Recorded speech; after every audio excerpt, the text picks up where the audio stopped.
ذكر طيب بعد الممات إمام في التقى في الزهد. السلام علیکم ورحمۃ اللہ وبرکاتہ. بسم اللہ والحمد للہ والصلاة والسلام علی رسول اللہ وعلی آلہ وصحبہ ومن والہ، اما بعد. ناظرین اکرام، اس سے پہلی مجلس میں ہماری بات چل رہی تھی انسان کی انسانیت ابلیس کی طرف سے ٹارگٹ میں رہی ہے، اور وہ ہمیشہ انسان کے جسم پر نہیں بلکہ انسان پر، اس کی فطرت اور اس کی انسانیت پر حملہ کرتا ہے، اس کی عبادت اور اس کی فطرت پر حملہ کرتا ہے، تاکہ وہ اپنی فطرت سے ہٹ جائے اور اپنے گھر جنت واپسی کے بجائے اپنے ساتھ اسے جہنم میں لے جائے، کیونکہ یہ اس کا وعدہ ہے اور اس کی کوشش میں وہ روز اول سے لگا ہوا ہے. پہلے تو اس نے انسان کے اخلاق کو بگاڑا، اور یہ اخلاق عبادت کے اہم ترین مقاصد میں سے ایک ہے. جب انسان کے اخلاق بگڑ گئے تو ان کی عبادتیں، یہ عبادتوں کا معیار ہے. اگر اخلاق درست ہیں تو عبادتیں درست ہیں، اور اگر عبادتیں بگڑی ہوئی ہیں تو اخلاق صحیح نہیں ہو سکتے. دونوں میں گہرا تعلق ہے. تو اسی طرح اس نے اخلاق کو بگاڑا تاکہ عبادت ہی ختم ہو جائے. دنیا میں زلازل، براکین، آتش فشاں یا اس طرح کے جو بلاوی فتنے آتے ہیں، آفات الہیہ ان کو کہا جاتا ہے، اللہ تبارک و تعالیٰ کی طرف سے. یقیناً ان چیزوں کا خالق اور محرک جو ہے، ان چیزوں کا کرنے والا، وہ تو اللہ تعالیٰ ہے، اس کے بغیر کوئی کچھ نہیں کر سکتا. لیکن انسانوں کے ہاتھوں کا کتنا بڑا دخل ہے، اسے ہم جاننے کی کوشش کریں گے. کئی ایسے ممالک ہیں اس وقت دنیا میں جن کے ذریعے سے شیطان یہ کام لے رہا ہے. ان کے پاس کئی ایسے پروجیکٹ ہیں، کئی ایسے مشاريع پائے جاتے ہیں جن کا اکتشاف کیا گیا ہے. بڑے بڑے ممالک جو سپر پاور کہلاتے ہیں، اور انہوں نے ایسی تخریب کاری پروگراموں کو اپنے یہاں جگہ دی ہوئی ہے. کئی کمپنیوں کے ذریعے سے یہ کام انجام پاتا ہے. عصر حاضر میں کچھ دنوں پہلے کئی ایسے واقعات ہوئے. سونامی اس کی ایک بہترین مثال ہے. تدبیر کائنات میں شیطان نے انسانوں سے کیسی تخریب کاری کروائی. سونامی کئی بار آئے اور کئی بار کئی ممالک بدنام ہوئے کہ انہوں نے اپنے اس پروگرام کا تجربہ کیا ہے. یہ بدنامی بلا سبب نہیں ہے. کچھ تو ہے جس کی پردہ داری ہے، لوگ پردہ داری کر رہے ہیں، لیکن کچھ تو ہے. ایسے پروگراموں کا ہاتھ اس میں یقیناً ہو سکتا ہے، سونامی پیدا کرنے میں، سمندروں میں زلزلہ پیدا کرنے میں، یا کسی جگہ ٹارگیٹ کر کے کسی کے ملک میں یا کسی اور جگہ بارش اتنا برسا دینا، یا وہاں بدلیوں کو اکٹھا کر کے وہاں کے درجہ حرارت کو کنٹرول میں کر کے اتنا بارش برسانا کہ وہاں فیضانات آ جائیں، باڑھ اور سیلاب آ جائے، اور اس طرح کے طوفان پیدا کرنا. یہ اس مشین کا کام ہے اور یہ تخریب کاری اس سے ہوتی ہے. یہ ایک چیز تھی جو تدبیر کائنات میں خلل اندازی کی کوشش کی گئی.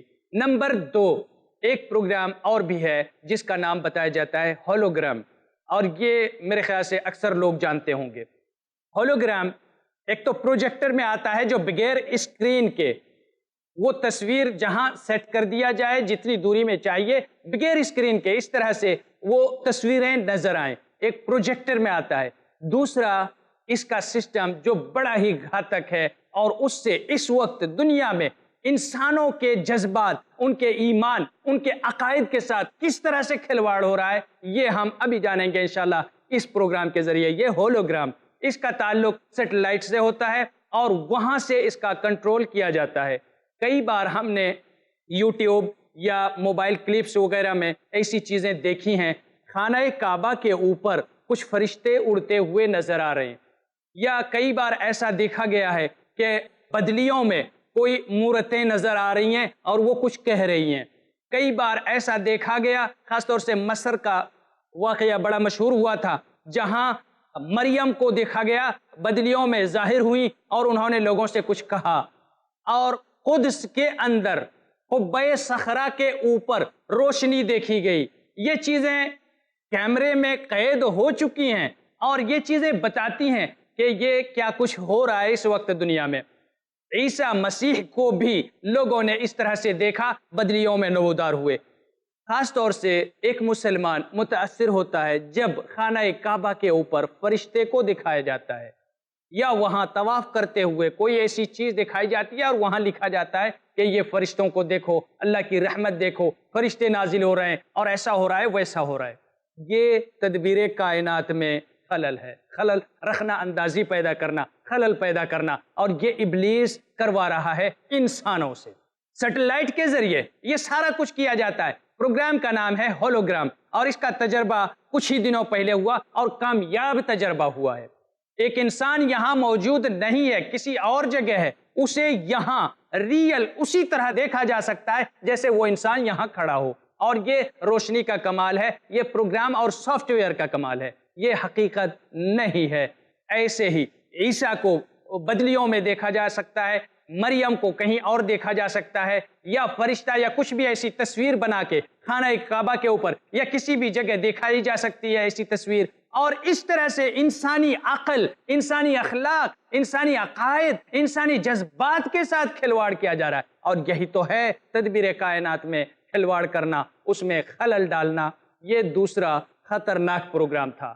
تیسری مثال، اور وہ بھی اس خطرناکیت میں، وہ اپنی بلاؤں میں اس سے کم نہیں ہے۔ اس پروگرام کا نام بتایا جاتا ہے بلیو بیم، جسے ہم شعاع ازرق کہہ لیتے ہیں۔ ایک شعاعی پروگرام ہے، اشعاع کا کھیل ہے اس میں، اور اس میں یہ جو تصویر نظر آتی ہے ہولوگرام سے اس کا کنیکشن ہے، اور جو تصویر نظر آتی ہے بدلیوں میں یا کہیں کوئی چیز نظر آئے، اس کو دیکھنے والے کے ساتھ ایسا کنیکشن جڑ جاتا ہے کہ یہ شعاع ازرق کے ذریعے، بلیو بیم کے ذریعے اسے ایسا لگتا ہے کہ یہ آواز میں سن رہا ہوں، یا وہ اس تصویر سے میں بات کر رہا ہوں، میں کوئی سوال کر رہا ہوں، وہ تصویر مجھے جواب دے رہی ہے، اور اس طرح سے کھلواڑ کیا جا رہا ہے۔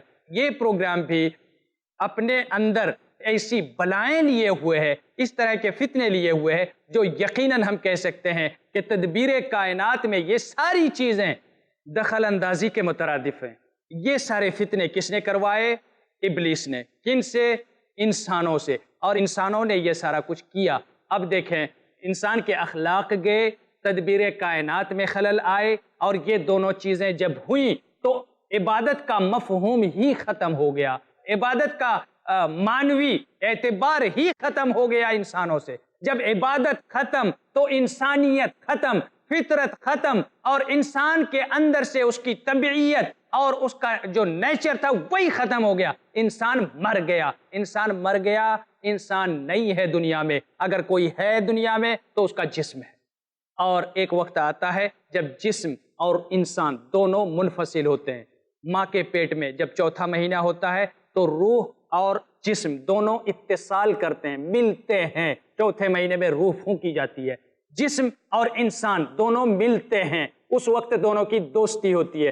دوستی ہونے میں تکلیف نہیں ہوتی، لیکن دوست جب بچھڑتے ہیں تکلیف ہوتی ہے۔ جسم اور انسان کی دوستی رہی، پوری زندگی رہی، اور آخری وقت میں دونوں جدا ہوتے ہیں۔ جسم الگ جا رہا ہے اور اس کی روح الگ جا رہی ہے، دونوں میں اس طرح سے جدائی ہوتی ہے، اس وقت بڑی تکلیف ہوتی ہے۔ جسم اور روح جب بچھڑتے ہیں اس وقت بڑی تکلیف ہوتی ہے۔ جسم رہ جاتا ہے، روح اگلی دنیا عالم برزخ میں چلی جاتی ہے، اور وہاں جا کے سزا و جزا کا شکار ہوتی ہے۔ اچھا کیا ہے اچھا ملتا ہے، برا کیا ہوگا تو اسے برا ملتا ہے، جیسا کہ یہ باتیں گزر چکی ہیں۔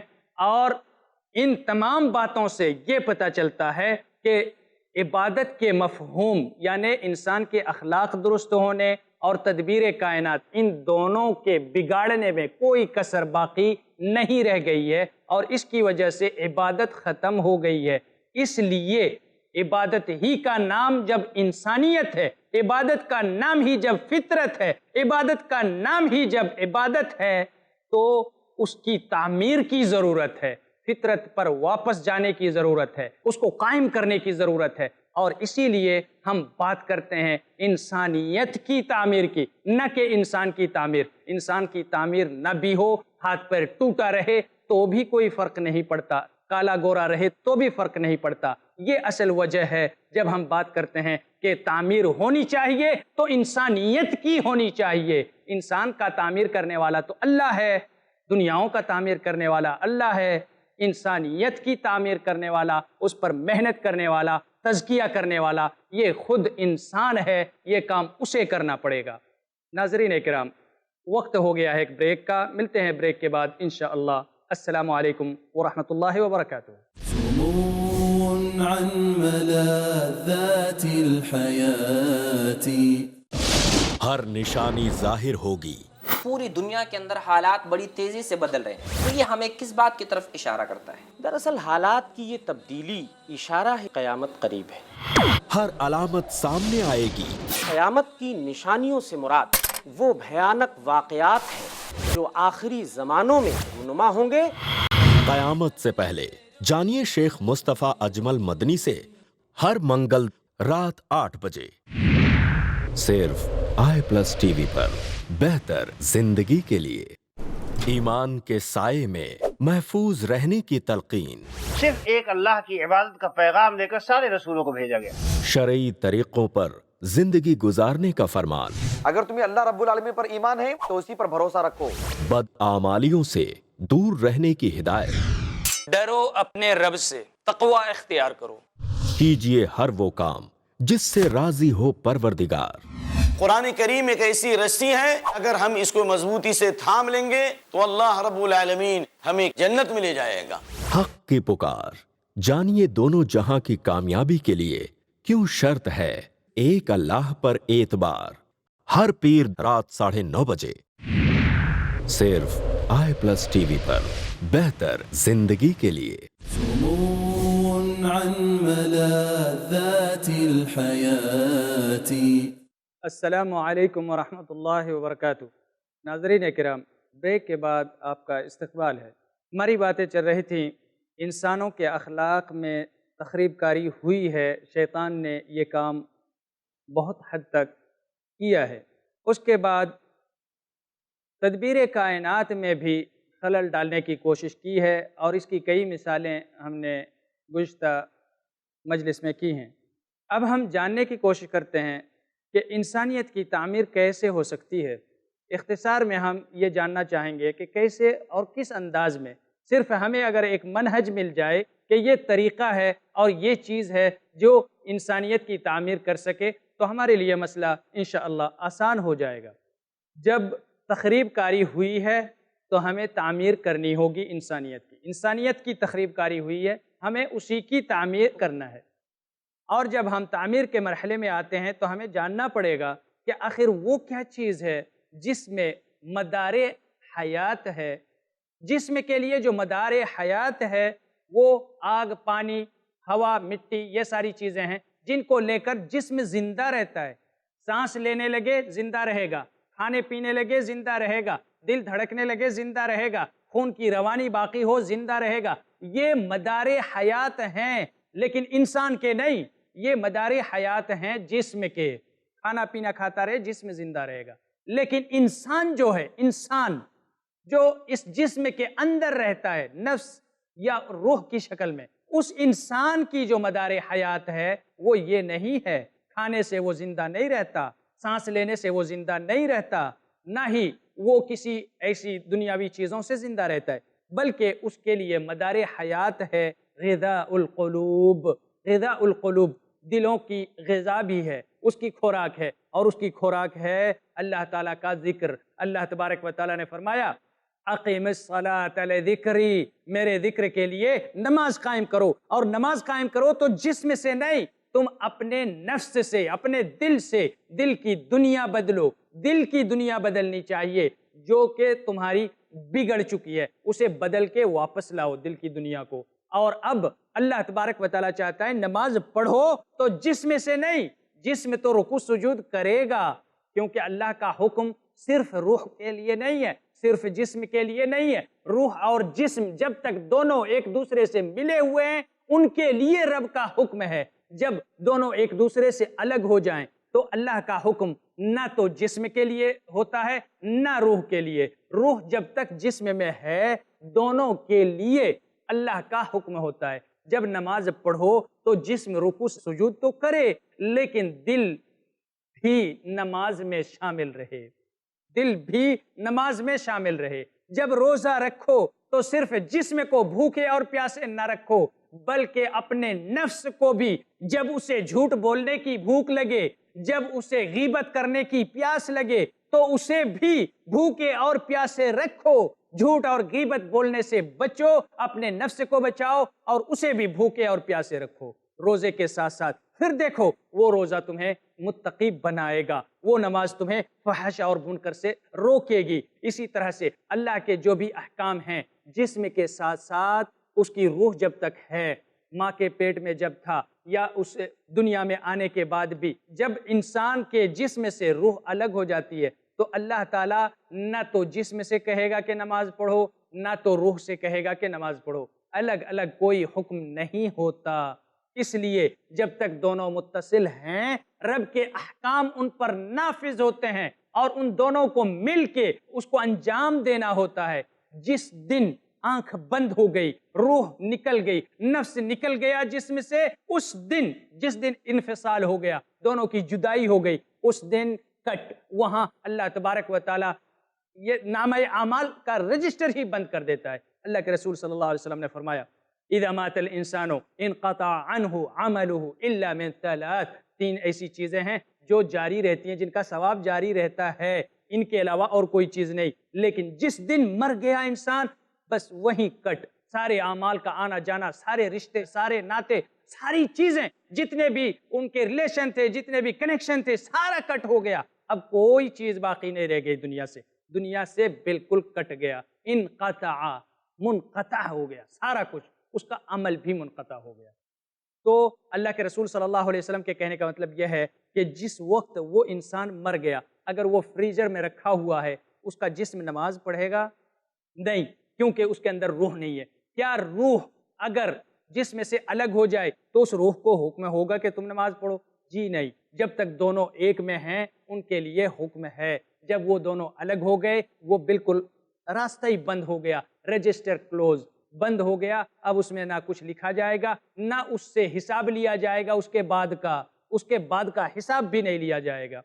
ناظرین کرام، یہ ساری باتیں ہمیں اس جانب لے جاتی ہیں کہ ہمیں اپنے نفس پر محنت کرنی ہوگی، بغیر محنت کے ہم انسان نہیں بن سکتے۔ سب سے پہلی بات یہ ہے کہ ہم تفکر کریں، تدبر، اللہ کی کتاب میں اللہ ہم سے چاہتا کیا ہے، اللہ کہتا کیا ہے، ہماری حقیقت کیا ہے، ہم کون ہیں، ہم اپنے لیے کیا کر سکتے ہیں، دنیا میں کیوں آئے ہیں، ان ساری چیزوں کو سوچنے کا اللہ حکم دیتا ہے۔ افلا یتدبرون القرآن ام علی قلوب اقفالها، یہ کیوں نہیں سوچتے قرآن کے بارے میں، غور فکر کیوں نہیں کرتے، تدبر کیوں نہیں کرتے؟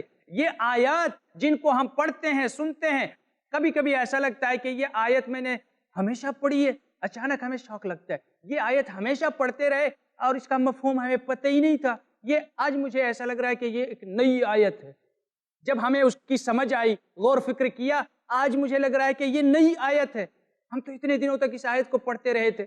تو ایسے اللہ تبارک و تعالیٰ کہتا ہے قرآن کو پڑھو، تمہیں غور فکر کرنی چاہیے۔ مسلمانوں کی صفات اللہ تبارک و تعالیٰ بیان کرتا ہے، اللہ تعالیٰ کا وہ ذکر کرتے ہیں قیاما وقعودا وعلی جنوبہم ویتفکرون فی خلق السماوات والارض، جب وہ اللہ تبارک و تعالیٰ کے بارے میں ذکر کرتے ہیں، لیٹے لیٹے، بیٹھے بیٹھے، سوئے سوئے، چلتے پھرتے، ہر جگہ اللہ کا ذکر کرتے ہیں، اور کرتے کیا ہیں؟ ویتفکرون فی خلق السماوات والارض، وہ زمین و آسمان کی خلقت کے بارے میں سوچتے ہیں، رب کی کائنات کے بارے میں سوچتے ہیں، اس کی کبریائی، اس کی عظمت، اس کی خلقت، ہر چیز کے بارے میں سوچتے ہیں۔ اور جب وہ سوچتے ہیں اللہ تبارک و تعالیٰ دعوت دیتا ہے کہ اے لوگو، رب کی خلقت میں کوئی عیب دیکھتے ہو؟ دیکھو دیکھو، کہیں کوئی عیب نظر آیا؟ زمین میں عیب ہے، آسمانوں میں عیب ہے؟ یہ جو آسمانوں میں بہت سارے ستارے اللہ نے بنائے ہوئے ہیں، بہت سارے ایسے چراغ اور شمع جلائے ہوئے ہیں، ان میں کوئی عیب ہے؟ ان میں بھی کوئی عیب نہیں ملے گا۔ اللہ تعالیٰ نے فرمایا تبارک الذی بیدہ الملک وہو علی کل شیء قدیر الذی خلق الموت والحیاۃ لیبلوکم ایکم احسن عملا، اللہ تبارک و تعالیٰ نے موت و حیات کو بھی بنایا، اس کائنات کو بھی بنایا اور زمین و آسمان کو بھی بنایا. اس کے بعد کہتا ہے جاؤ دیکھو دیکھو اللہ کی خلقت میں زمین و آسمان میں کوئی عیب ملا نہیں ملا نا نہیں ملا. اب آؤ اللہ تبارک و تعالیٰ کی اس کبریائی اور عظمت کو مان لو، اپنے نفس کا تزکیہ کرو، اپنی اصلاح کرو، اپنی محنت کرو. عیب نہیں ملا. پھر اس کے بعد اللہ تبارک و تعالیٰ کہتا ہے دوبارہ جانا ہے دیکھنے، جاؤ جاؤ دیکھو. فرجع البصر کرتین، دوبارہ جاؤ دیکھو، بار بار دیکھو، نظریں پھیرو، ایک بار سمجھ میں نہ آئے دوبارہ دیکھو، تیسری بار دیکھو، چوتھی بار دیکھو، جتنی بار سمجھ میں آئے دیکھتے رہو. اپنے نفس کو ہلاک مت کرو. نہیں ملے گا کوئی عیب، نہیں ملے گا. میری کبریائی ہے، میری عظمت ہے، میں جبار ہوں، میں قہار ہوں، میں قہر ڈھانے والا ہوں. اگر تو نے میری بات نہیں مانی یقیناً قہر ڈھایا جائے گا اس دن جس دن تمہارا اور کوئی نہیں ہوگا، کوئی ناصر و مددگار، تمہیں کوئی مدد کرنے والا نہیں ہو سکتا. اس دن ہم قہر ڈھائیں گے. اللہ تبارک و تعالیٰ نے یہ بات کہی تھی الہاکم التکاثر حتی زرتم المقابر. میں نے بڑا سمجھایا تھا، قرآن بھیجا، کئی کتابیں آسمان سے بھیجیں، 1,24,000 خبر دینے والے بھیجے تاکہ تمہیں بتائیں مجھے نہیں بھولنا. قرآن میں کئی بار نصیحتیں کی، آل و اولاد اور اپنے جسم کے چکر میں پڑھ کے مجھے نہیں بھولنا، لیکن بھلا دیا نا. الہاکم التکاثر، بھلا دیا نا. آج آئے ہو قبر میں زیارت کرنے، قبر میں پیر لٹک گیا ہے، قبر میں پیر رکھنے جا رہے ہو. آج تمہیں ہم بتائیں گے تمہیں، ہم دکھائیں گے تمہیں. تم نے میری ایک بھی بات نہ سنی، 1,24,000 میسنجروں کی بات نہیں سنی، ان پیغمبروں کی بات نہ مانی، میری کتابوں کی بات نہیں مانی، زمین و آسمان کے بارے میں سوچا تک نہیں، اپنے خالق کے بارے میں نہیں سوچا. آج تمہیں دکھائیں گے. کلا کلا کلا سوف تعلمون. آج ہم تمہیں دکھائیں گے اور وہ چیز دکھائیں گے جو دیکھ کر تمہاری آنکھیں پتھرا جائیں گی. پہلے تو ہم تمہاری آنکھوں کا علاج کرتے ہیں.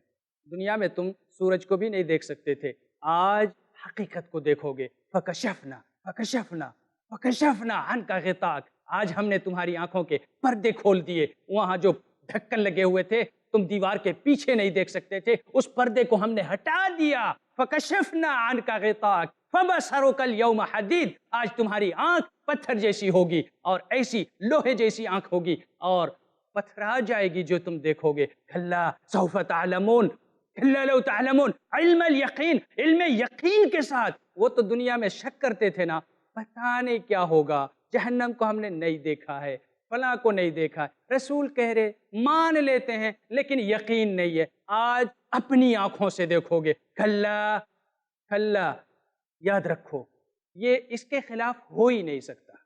دکھائیں گے اور بالکل علم یقین کے ساتھ جہنم کو دیکھو گے. اللہ تبارک و تعالیٰ اس انداز میں انسان کو نصیحت کرتا ہے، انسان کو سمجھاتا ہے. اس کے بعد بھی اگر کوئی نہ سمجھے یہ اس کا نصیب ہے. آئیے ہم اس چیز کو جانتے ہیں، کون سی ایسی چیز ہے جو ہمیں ایسے راستوں سے بھٹکا دیتی ہے، اللہ کے بارے میں غور فکر کرنے سے روک دیتی ہے، اللہ تبارک و تعالیٰ کے بارے میں تدبر کرنے، زمین و آسمان کی خلقت کے بارے میں سوچنے، اپنے عادات و اخلاق اطوار کو سدھارنے کے بارے میں جب ہم سوچتے ہیں، ان چیزوں سے کون سی چیز ہے جو ہمیں بھٹکا دیتی ہے؟ کچھ تو ہے. تعمیر کی ہم نے بات کر لی، اس کے اصول و ضوابط کو سمجھ لیا، ہم کون ہیں یہ بھی جان لیا، ہماری ذمہ داری کیا ہے اس کو بھی سمجھ لیا. اب ہمیں جاننے کی ضرورت ہے کہ سیفٹی کیا ہے، تحفظ کیا ہے. ہم اپنی اس عمارت کو، جب ہم انسانیت کی عمارت بنا لیں، ہم اس عمارت کو حفاظت کیسے دیں، تحفظ کیسے عطا کریں. اس کو سیفٹی چاہیے، اس عمارت کو تحفظ چاہیے، کیونکہ شیطان دور سے حملہ اسی پر کرتا ہے. جب شیطان اسی پر حملہ کرتا ہے تو انسانیت کی تعمیر کے بعد اس عمارت کی حفاظت ہونی چاہیے. اور کون سی چیز ہے جو اسے نقصان پہنچاتی ہے، اس چیز کو ہم جانیں گے انشاءاللہ. ناظرین کرام، یہ مجلس یہیں ختم ہوتی ہے. انشاءاللہ پھر ملیں گے اگلی نشست میں. السلام علیکم ورحمۃ اللہ وبرکاتہ. سمو عن ملاذات الحياة وذكر طيب بعد الممات إمام في التقى